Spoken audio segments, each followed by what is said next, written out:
जो खुद को बदलने की कोशिश तो कई सालों से कर रहे हैं, लेकिन अभी तक वहीं के वहीं फंसे पड़े हैं। कोई भी चेंज नहीं आया। सोचते हैं कुछ कर भी पाऊंगा लाइफ में, या बस यूं ही एक के बाद एक साल बीतते जाएंगे। ये वीडियो कंप्लीट देखो, ऐसा प्रैक्टिकल तरीका बताऊंगा कि इस बार खुद को बदलने की ऐसी यात्रा पे निकलोगे कि फिर दोबारा जीवन में कंसिस्टेंसी नहीं टूटेगी। कितनी भी पुरानी बुरी से बुरी आदत इस नियम को समझने के बाद छोड़ दोगे और कोई भी नई आदत अडॉप्ट कर लोगे। अब तुम्हारे मन में ये सवाल आएगा कि मैं इस बात को इतने विश्वास से कैसे कह सकता हूँ। तो वो इसलिए क्योंकि इसी नियम से मैंने मास्टरबेशन, टाइम वेस्टिंग और रिग्रेट की फीलिंग से छुटकारा पाया है। डे बाय डे अब बेहतर होता जा रहा हूँ। जैसा मैं सालों से होना चाहता था, बनना चाहता था, अब वास्तव में वैसा ही बनता जा रहा हूँ। खुद पे प्राउड फील होता है और ये बात मैं अंदर से बोल रहा हूँ, कोई भी बनावटी बात नहीं है। और इस बार तुम भी प्रैक्टिकली खुद को बदलोगे, केवल दिमाग में ही नहीं, अब वास्तव में बदलोगे, क्योंकि ये तरीका प्रैक्टिकल है। कहीं से पढ़ के सुन के नहीं बता रहा हूँ। आज के बाद कंसिस्टेंट तो हो जाओगे, तुम बेहतर होते जाओगे, अपना बेस्ट वर्जन बनते जाओगे, लेकिन शर्त बस ये है कि वीडियो के एक एक पॉइंट को पूरे ध्यान से सुनना और समझना होगा। अगर अपनी लाइफ में से कुछ मिनट निकाल के इस नियम को समझ लिया तो जीवन की दिशा बदल जाएगी। तैयार हो जाओ, क्योंकि आने वाले कुछ टाइम में तुम कंप्लीटली ट्रांसफॉर्म होने वाले हो।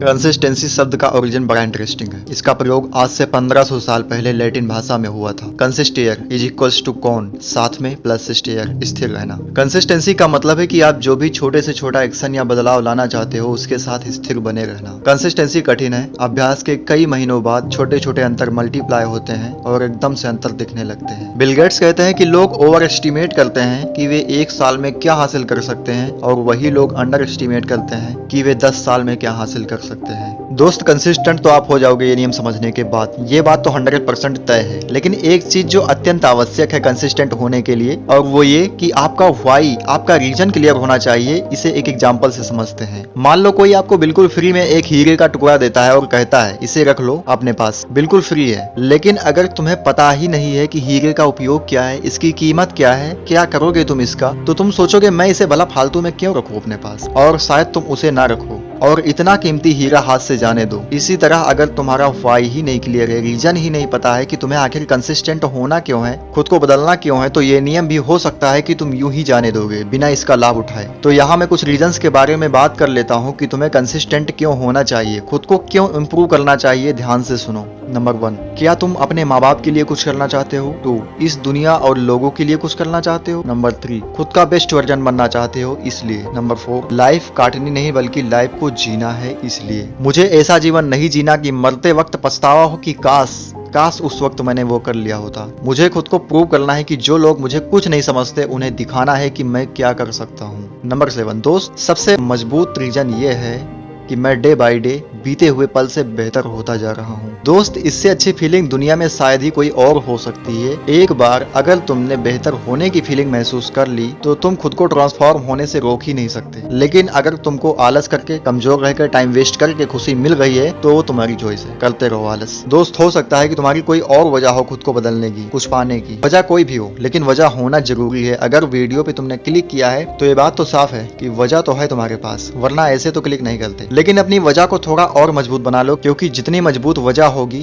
खुद को बदलना उतना ही आसान होगा। ओके दोस्त, तो अब तक तुमने ये तो जान लिया कि कंसिस्टेंसी क्या है, इससे क्या हासिल किया जा सकता है और ये क्यों जरूरी है। अब आता है हमारा मेन पॉइंट कि तुम कंसिस्टेंट बनोगे कैसे, या हम खुद को ट्रांसफॉर्म करें कैसे। कंसिस्टेंसी का complete road map step by step समझाने वाला हूँ, तो ध्यान से सुनो। अभी तक तुमने ना जाने कितने वीडियोज, आर्टिकल्स पढ़ लिए होंगे और ना जाने कितनी बार खुद को बदलने की कोशिश भी की होगी और कुछ दिनों तक मेहनत किया भी होगा, लेकिन फिर ऐसा ब्रेक लगता था कि महीनों निकल जाते थे टाइम पास करने में। ओके, थोड़ा डिटेल में एक्सप्लेन करता हूँ, सुनो। मान लो तुमने कोई मोटिवेशनल वीडियो देख लिया, किसी इंसान या खुद के हालात देखकर या किसी भी वजह से खुद को बदलने का प्लान बनाया। अब यहाँ पर सबसे बड़ी गलती तुम करते हो प्लानिंग करने में। तुम अपना रूटीन एकदम से बदल देते हो जो तुम्हारी पुरानी लाइफ से बिल्कुल भी मेल नहीं खाता। एग्जाम्पल के लिए मान लो तुम एक बिल्कुल आलसी लड़के हो, तुमसे 1 घंटा भी ढंग से पढ़ाई नहीं हो पाती, लेकिन तुम सोच लेते हो कि आज के बाद मैं 6 घंटे पर डे पढ़ाई करूंगा, सुबह जल्दी उठूंगा भी, जल्दी सोऊंगा भी, एक्सरसाइज भी करूंगा, मेडिटेशन भी करूंगा, अच्छी डाइट भी लूंगा, जंक फूड नहीं खाऊंगा, रील्स वीडियो शॉर्ट देखना, इंस्टाग्राम बिल्कुल बंद, मास्टरबेशन, पोर्न देखना, स्मोकिंग बिल्कुल बंद। ऐसी और भी कई चीजें जो तुम एकदम से बदलने की कोशिश करते हो, और फिर होता क्या है, जैसे ही मोटिवेशन थोड़ा कम होता है तुम फिर उसी रास्ते पे आ जाते हो और महीनों निकल जाते हैं टाइम पास करने में। उसके बाद फिर कभी कहीं से मोटिवेट होकर जब भी शुरू करते हो तो फिर यही हाल होता है। ओके, तो ये तो हो गई तुम्हारी पहली गलती। अब बात करते हैं दूसरी गलती के बारे में। दूसरी गलती है अपने पास्ट को पकड़ के बैठना। मतलब मान लो तुमने प्लानिंग किया कि आज से से मैं 2 घंटे डेली पढ़ाई करूंगा, लेकिन तुम डिस्ट्रैक्ट हो गए, इधर उधर टाइम वेस्ट हो गया, तो अब तुम्हारे दिमाग में ये ख्याल आता है कि अब क्या फायदा पढ़ने का, खुद से जो वादा मैंने किया था वो तो टूट गया, इतनी देर मैंने टाइम वेस्ट कर दिया, अब क्या फायदा पढ़ने का। और इसी गिल्ट में तुम अपना पूरा दिन बर्बाद कर देते हो और कई दिन महीने यूं ही निकल जाते हैं। फिर एक टाइम ऐसा भी आता है कि जब तुम ये मान लेते हो कि मैं शायद खुद को कभी बदल ही नहीं सकता। जो लोग कंसिस्टेंट होते हैं, सक्सेसफुल होते हैं, वो लोग अलग होते हैं, ज्यादा इंटेलिजेंट होते हैं, उनका माहौल अच्छा होता है, उनके पास ज्यादा सुविधाएं होती हैं आगे बढ़ने के लिए। ओके, तो अब आपने प्रॉब्लम तो समझ लिया, अब बात आती है सॉल्यूशन की कि क्या है आखिर समाधान इसका। ओके, अब वीडियो का सबसे इंपॉर्टेंट पार्ट स्टार्ट होने वाला है। अब अपना पूरा फोकस वीडियो पे ले आओ। देखो, इस बार जब तुम खुद को बदलने का, किसी भी चीज में कंसिस्टेंट होने का प्लान बनाओ तो शुरुआत एक छोटे से स्टेप से करना जो तुम इजिली कंप्लीट कर सको। वो काम तुम्हारे लिए कुछ भी हो सकता है, जैसे जल्दी उठना, एक्सरसाइज करना, जिम करना, पढ़ाई करना, मेडिटेशन करना या कुछ भी। और जब तुम एक चीज में कंसिस्टेंट हो जाओ, कई दिनों तक कर लो, उसके बाद धीरे धीरे दूसरे कामों को भी ऐड करते जाना है। कई चीजें एक साथ शुरू करने की कोशिश मत करना। जब स्ट्रॉन्ग होते जाओगे तो बड़े कठिन कामों को भी कम टाइम में आसानी से कंसिस्टेंटली करने लग जाओगे। लेकिन अभी शुरुआत तुम्हें बिल्कुल छोटे से स्टेप से ही करना होगा। एग्जाम्पल के लिए मान लो तुम्हारा गोल है 6 घंटे डेली पढ़ाई करना, लेकिन इस वक्त तुमसे 30 मिनट भी ढंग से पढ़ाई नहीं हो पाती। तो इस कंडीशन में तुम्हारा पहला गोल होना चाहिए, मुझे डेली कुछ दिनों तक केवल 15 मिनट ही पढ़ाई करनी है, लेकिन वो 15 मिनट हर कंडीशन में पढ़ाई करनी ही करनी है। और जब 15 मिनट पढ़ना आसान हो जाए, उसमें कंसिस्टेंट हो जाओ, तो उसमें थोड़ा थोड़ा टाइम इंक्रीज करते जाना, 4 से 5 मिनट अपने हिसाब से। और एक दिन तुम 6 घंटे पूरे फोकस से डेली पढ़ाई कर पाओगे। और यही फॉर्मूला है किसी भी आदत को छोड़ने का या किसी भी नई आदत को एडॉप्ट करने का, चाहे वो पोर्न एडिक्शन छोड़ना हो, मास्टरबेशन छोड़ना हो या डेली एक्सरसाइज करना, जल्दी उठना हो, कुछ भी हो सकता है। फॉर्मूला यही अप्लाई होगा। जैसे आपको मास्टरबेशन छोड़ना है तो इसका सीधा सा नियम है, अपने माइंड को किसी दूसरी चीज में लगाओ। तुमने शायद ही किसी ऐसे व्यक्ति को पोर्न एडिक्ट देखा होगा जो बिजी रहता हो अपने गोल को पाने के लिए, या जिसपे जिम्मेदारी हो, मतलब उसका माइंड किसी दूसरी चीज में डीपली बिजी रहता है। इसलिए तुम्हें अपनी ऊर्जा को किसी दूसरे काम में देना ही होगा। और दूसरी बात, मान लो आप डेली 2 बार मास्टरबेट करते हो, तो तुम्हारा पहला गोल होना चाहिए कि हफ्ते में एक दिन ऐसा होगा कि मैं उस दिन केवल एक बार ही मास्टरबेट करूंगा। फिर धीरे धीरे इस गैप को बढ़ाते जाना, लेकिन शुरुआत बिल्कुल छोटे स्टेप से ही करना होगा। और एक दिन तुम पूरी तरह से इस एडिक्शन से मुक्त हो जाओगे। यही असली तरीका है किसी भी आदत को छोड़ने का। अब तुम सोचोगे मैंने खासकर मास्टरबेशन एडिक्शन को छोड़ने का तरीका ही क्यों बताया, तो वो इसलिए क्योंकि दोस्त, खुद को ट्रांसफॉर्म करने की जर्नी में ये भी एक सबसे बड़ी दिक्कत है।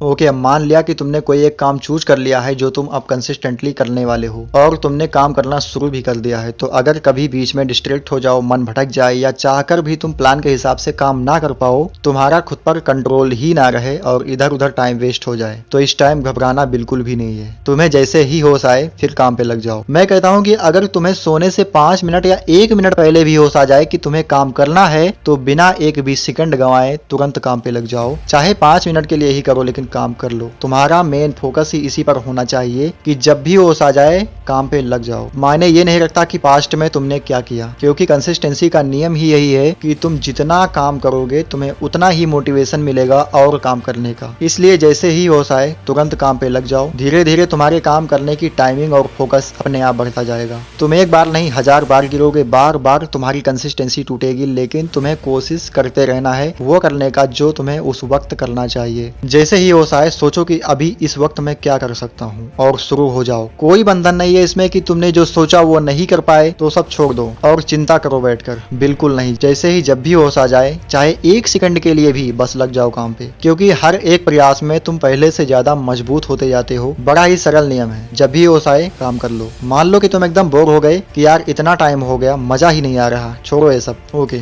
कोई बात नहीं, तुमने रिलैक्स कर लिया, इधर उधर तुम्हें जो भी करना था कर लिया, लेकिन फिर जब भी होश आए फिर काम शुरू कर दो। याद रखना, तुम्हें हर पल अपनी 100% कोशिश करते रहना है वो करने की जो तुम्हें करना चाहिए। नहीं मन कर रहा, फेल हो गए, कोई बात नहीं, घंटों बाद, दिनों बाद, जब भी होश आए फिर लग जाओ काम पे। मतलब जब भी होश आए काम शुरू कर दो। अभी तक आपने लगातार कोशिश कभी की ही नहीं, 2-4 बार डिस्ट्रैक्ट हुए और हार मान लेते थे। इस बार हार मानना ही नहीं है। लगातार प्रयास ही असली तरीका है खुद को बदलने का। योद्धा वो नहीं होता जो हमेशा जीतता है, योद्धा वो होता है जो हमेशा लड़ता है, गिर के बार बार उठता है। जब तुम बार बार किसी ऐसे काम को करने की कोशिश करते हो जो तुम्हारे मन के विरुद्ध होता है, तो तुम हर बार की गई कोशिश में अपने मन से ज्यादा मजबूत होते जाते हो, क्योंकि कंसिस्टेंसी मन का खेल है। कभी सोचा है तुमने, जो चीज तुम्हें पसंद होती है उसमें कंसिस्टेंट होने का तुम कभी सोचते भी नहीं हो, जैसे मास्टरबेशन, वीडियोज, रील्स, शॉर्ट देखना, जंक फूड खाना, आलस करना, सोते रहना, या कुछ भी जो तुम्हें पसंद होता है, क्योंकि वो करने में तुम्हारा मन तुम्हारा साथ देता है। लेकिन इसके विपरीत जब तुम वो काम करने का बार बार प्रयास करते हो जिसकी तुम्हारे मन को आदत नहीं है, तो तुम मन से ज्यादा मजबूत होते जाते हो।